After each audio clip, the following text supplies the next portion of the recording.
Hey guys, what's up? It's Random Travis here, and I just finished the walkthrough of the P4 side of the Persona 4 Arena Ultimax story, and I decided for the P3 side I would do a Let's Play instead, dub over all the non-voiced lines, probably, God, what's the word? My dubbing for it will probably be horrible, but oh well. As you can see that I've already done this first chapter here.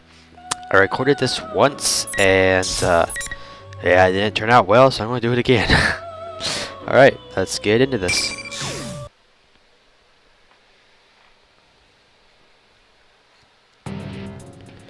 The death of everything, but also the beginning. People have filled the world, yet turned it into a void. The only hope of salvation lies in ruin. Did you work in a zoo? Because that's one huge pile of shit you're pushing around. So, how'd that turn out for you, Dad? It doesn't matter now that you're dead as a doornail, does it? You wanted the world destroyed, huh? Isn't that right, you worthless pest? Fine, I'll do it. This shitty world with its shitty people and shitty lives will disappear, and I'll be the only thing left. After all, if the Father's fallen into darkness, then the sun must rise. Just kidding. What nonsense. What? These constructs can only remain active within my red fog. Even then, they can only do so for a limited amount of time. If you have time to waste with worthless sentiment, hurry up and complete your preparations. Ha! You've got no sense of humor. Keep up your whining and I'll have to kill you too. Such impudence. Take them. They are your pawns.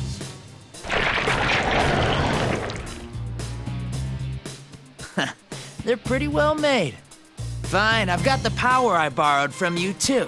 So now there's no way I could lose. Well then, time to make like a tree and turn over a new leaf or whatever.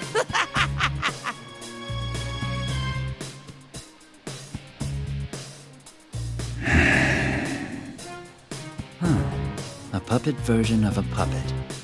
I'll make sure you get the job done this time. Now let's begin. For the sake of his world.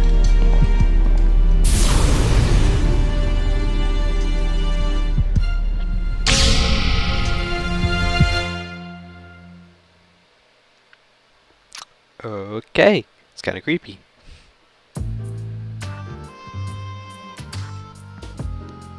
May 5th afternoon. I am at the Shadow Operatives Lab. I finished going through Labrys's personality module and control links. Fukasan's voice echoes through the machinery-lined room where she works as the operator. It seems that it'll be a little more time until she'll be finished with her work. I knew we could count on you. I'm sorry that I asked you for such a big favor. Oh no, I couldn't possibly stand by after something so important happened. But, is it really all right for me to be doing this? Aren't you all part of some kind of police organization now? Just gonna say this right now, Fuka looks really good with longer hair. There's no need to be concerned. Even now that we've become the Shadow Operatives, this lab belongs solely to the Kirijo group. The Shadow Operatives. A special unit under the direct supervision of the National Police Agency, organized to deal with supernatural cases that the normal police would be unable to respond to. In other words, cases dealing with shadows. This is one of the laboratories under the management of the Shadow Operatives. The purpose of this place is mainly to analyze evidence gathered in shadow-related cases, analysis of shadow matters for scientific understanding, and planning operations. Another objective is the maintenance, inspection, and service for anti-shadow weapons such as myself. Since I am a member of the Shadow Operatives, and am classified as a weapon due to my mechanical nature, I periodically undergo maintenance at this facility. Directly after the inauguration of the Shadow Operatives, Mitsuru-san had a state-of-the-art packing case prepared to transport me. However, the one slumbering within the case is my sister, Labris, the 5th generation anti-shadow suppression weapon, and our new comrade. I finished investigating Labris's mobility systems. All I have to do now is reboot her OS and perform some final checks. Thank you. How is she? She'd sustained some heavy structural damage, so I was worried, but thankfully none were critical. Since my sister had been forced to push herself far beyond her limit during the events of the other day, her entire body had taken serious damage. I am glad that she's okay. Fukasan's words caused me to sigh with relief. I see. And what did you recover from her memory? I'm sorry. I searched through it, but I found no records that would lead to finding the one behind what happened. If we want to pursue him any further, we'll have to wait for a report from intelligence. But it seems that will still take some time. I see. I see Mitsuru-san tighten her fist with that quiet utterance. God. The culprit is someone capable of manipulating the data in my sister's memory. The possibility that they would make the mistake of leaving a trace leading to themselves is extremely low. Why am I messing up reading so bad? Even when no one knows the outcome, people often feel indignant when the last bit of hope is crushed. It's understandable. Our ability to find out who kidnapped my sister has been completely stymied. I think that's how you say that, at least. Then we have no clues to go on. Don't be so hasty. We might get new leads from intelligence, right? Ever since that attempted airplane hijacking, we've learned that the Public Safety Division has been making some disquieting moves. If we don't make a move soon, there's no telling what they'll do to take advantage of the situation. We have to find a lead before they do anything. Though Akihiko-san has known Mitsuru-san for a long time, Mitsuru-san's expression remains stiff as he tries to console her. But that's only natural. The Shadow Operatives are still in a delicate position with regards to where we stand within the National Police Organization. As a seemingly suspicious group founded by an outsider and dealing with crimes outside the capabilities of the normal police force, we often are met with cold stares from the people who should be our fellow investigators when we're dispatched on cases. The logic of such actions eludes me, but I cannot pretend that they do not exist. I understand how you feel, Mitsuru-san, but we must solve one problem at a time. That is why we have gathered here today. You're right. I'm sorry. Please work with me here in reviewing what information we already know. Mitsuru-san implores us for assistance. Our gathering here at the lab today isn't just to hear about the results of Fukasan's test on my sister. We've come to share and review the information we have, to inspect the clues as closely as possible, to get closer to the culprit as quickly as possible. The person behind this case first stole Labris, the 5th generation anti-shadow suppression weapon, while she was in transport. Yes. The hijacking of the airplane you were on was a diversion used to conceal the theft of my sister, after which she was transported to Inaba. Correct. The hijackers were subdued and captured, but we have reason to believe that their minds were under some kind of control. Those who hijacked the airplane and transported the case had no memory of taking part in the crime. They did not recognize one another, had nothing in common, and were all ordinary citizens with no prior criminal records. They did, however, all claim in their testimonies that they saw red eyes. Though their interrogations are still ongoing, it seems that it won't be long before they are released. With all these points taken into consideration, it becomes apparent that this is no ordinary crime. The culprit waited until he arrived in Inaba to turn Labrys on and fiddle with her memory. And then he threw her into the TV world, right? Where one's heart and memories manifest themselves. As a machine, Labrys was able to control these memories in great detail. In other words, the enemy used her in order to set a trap for us.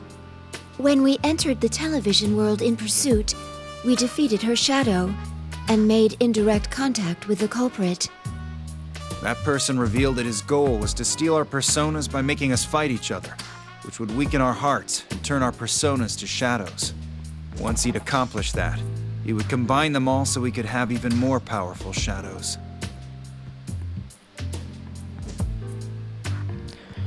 Everyone falls silent. The mysterious person's motive was to gather and unify shadows. This is all too similar to something that those of us gathered here will never forget. Shuji Ikutsuki. The culprit's speech pattern is consistent with Ikutsuki-san's mannerisms. His inability to use a persona matches him as well. But that's not possible! That's right. We've confirmed Ikutsuki's death. Or maybe there's someone out there besides Ikutsuki who still thinks the same way he did. If so, then the world we strive for is still far away. Mitsuru-san sounds as if she is in agony. Shuji Ikutsuki. 3 years ago, he became fascinated with the Fall and tried to bring about the end of the world using shadows. To Mitsuru-san, he is also the adversary that robbed her of her precious father. Yamagishi, when Labrys awakens, can you give her a summary of the case from 3 years ago? I'd like her to know what went on while she was sealed. I understand. Can't you just stick that data into her memory? If we did that, it would just become a piece of data to her. She needs to be told about it in order for her mind to understand what happened. She's human through and through, huh? Also, I noticed something when I was checking her memories. The makeup of Labrys's memory field is slightly different from Icus's. Besides the memory area that she normally accesses, there seems to be a sub-network of some sort. She has 2 memory networks? I think it was probably used to incorporate the feedback from her sibling units, but I still don't know for sure. That's why I believe it's safer to tell her in person. All right.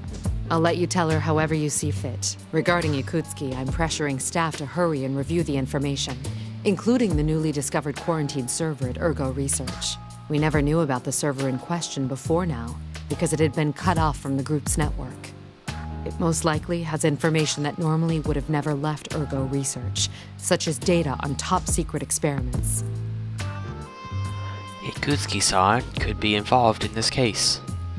Mitsuru-san's worry and irritation may be because she senses that possibility. We can all understand the pain she must be in. By the way, what was the logic behind that whole midnight channel thing? It's still unknown, but we'll have to send people to Inaba again. We're going to hold a meeting at headquarters tomorrow to discuss countermeasures.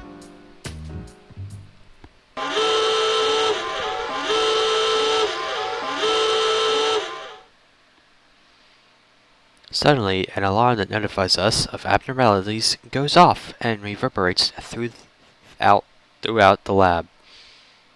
Mitsuru-san quickly uses a nearby control panel to contact the staff within the facility.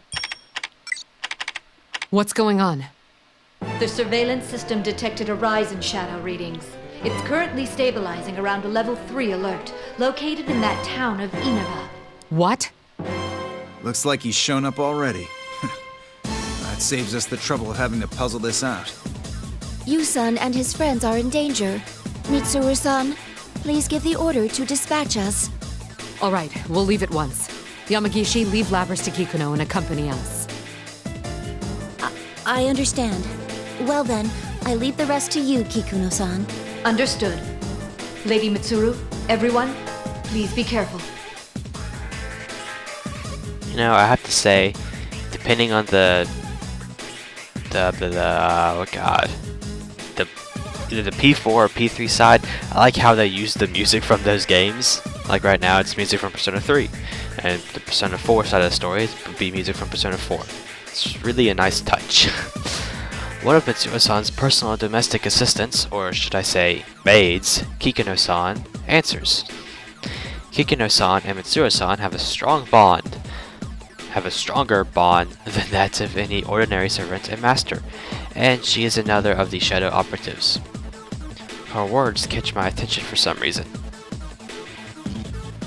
Please be careful. A very trivial expression of concern for our safety. Brushing it off as common courtesy would be simple, but I sense that she may be sensing something unusual regarding the situation that awaits us there. What could be causing this unease? Does Mitsuru-san know? Oh, hold on, Igus. As I am trying to decide on whether or not to look deeper into Mitsuru-san's state of mind, Fuka-san gets up from her operator's seat and beckons me over. What is it? If we can put Labrys aside for a moment, are you going to be alright without having any maintenance done on you, Igus? What do you mean? I read the documents on your new equipment. At first I assumed it was referring to that large gun, but it's actually... that. True.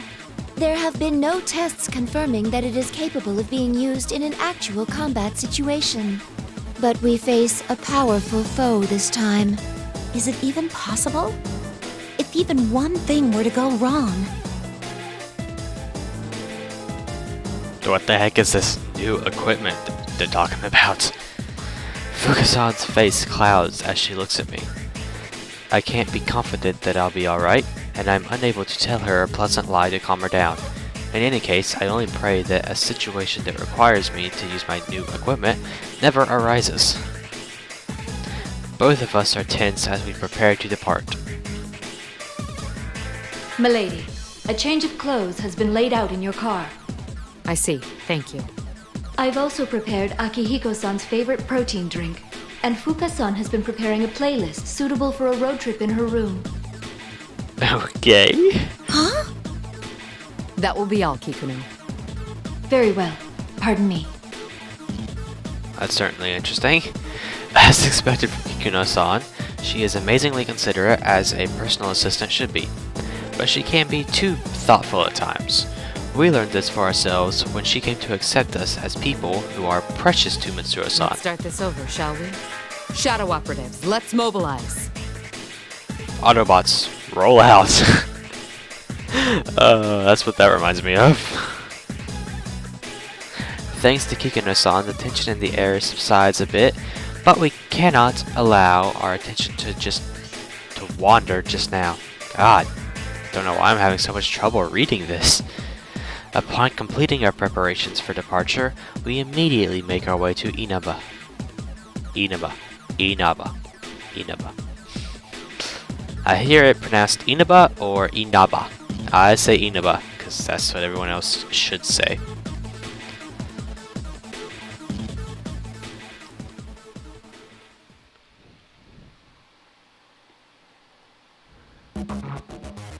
Why are we taking this car again, Mitsuru? Akihiko-san grumbles from the backseat of the Shadow Operative's personal limousine. I'm not sure how to put this, but I find that his feelings are justified. Don't question it, Akihiko. There was no time to prepare a vehicle with the same equipment. Speaking of appearances, are you gonna wear that again? Sure. There's a chance that we'll have to fight after all.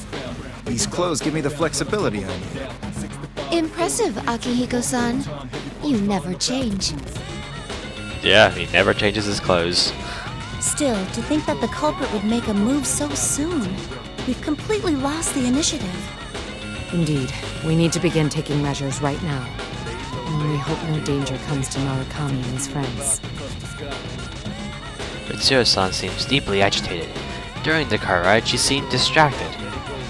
At times, she would flip through the thick file in her lap, only to suddenly give an order to a subordinate, and at other times she would stare intently at her watch as if lost in thought. Her usual regal composure is gone. Her usual regal, whatever you want to say. Mitsuru-san, why don't we just ask them to cooperate with us? I agree. They seem pretty strong. Yeah, it's a smart idea, but, we're not going to do that. No, they're still young. If I asked for their assistance, it would waste time better spent in school. Worse yet, it would put them in danger. It would waste time better spent in school. Huh. I seem to remember you know, kind of hunting shadows when you were in school. I don't want anyone else to have to go through that anymore. Alright, I guess that makes sense. I understand how you feel, but they don't seem like the kind who'd listen. You know, we were the same way back then. Yes.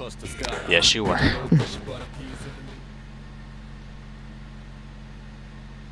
Mitsuru-san falls silent. It's likely not a mistake to think that the sudden spike in shadow activity this time is related to the events of a few days ago. It has become apparent to everyone that another dangerous battle is about to begin. We have new information. Kikuno sent me a message. What to say? I tasked Kikuno with reviewing Ergo Research's quarantine server. Okay, but what's it But say? it seems new evidence has come to light regarding Ikutsuki, who we discussed in our earlier conversation. And what is that evidence? According to the report, it seems Ikutsuki was performing an experiment on his own in the lab directly after the explosion. Oh, interesting. It's unknown if this is related to our current mission, but there was a record of a plume of dusk being used in the experiment. It's related. I know. I played through the Persona 4 side of the story already. But we'll just pretend that we don't know right now. A plume of dusk. A plume of dusk, an object that blurs the line between matter and information and is fitted into anti-shadow weapons like myself. It forms the core of our personality modules and is what allows us to control personas, even though we are machines. So, what are the details of this experiment? Nothing good, I bet. Probably. Ikutsuki was...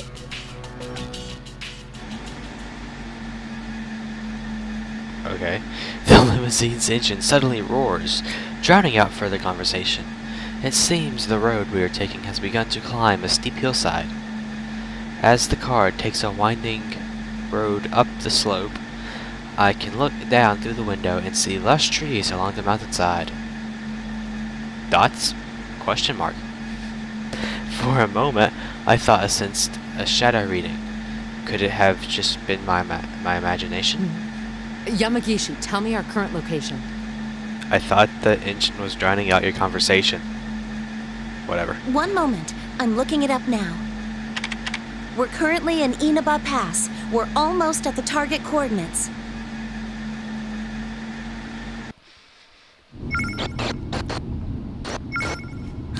What is this?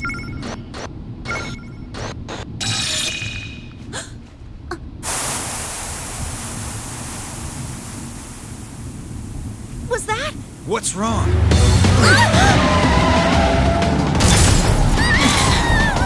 An ambush? What's happening? Driver, what's going on? Answer me! It's just like during the hijacking. Ibis! On it! A barrier! Are we trapped?